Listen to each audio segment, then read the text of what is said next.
என்னை முழுதாக காத்த இறைவா, முழுதாக காத்த இறைவா.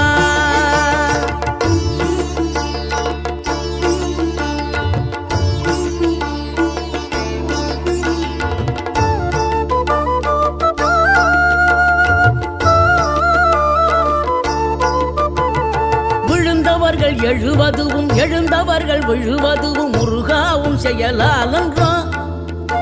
இங்கு அழுதவர்கள் சிரிப்பதுவும் சிரிப்பவர்கள் அழுவதுவும் குமராவும் தயவாலன்றோ. அந்தி பகல் எப்பொழுதும் தங்கி தடையில்லாமல் உங்கள் முகம் கண்ணிலாடும். தினம் எந்த நிலை கொண்டாலும் கந்தன் துணை என்றாலே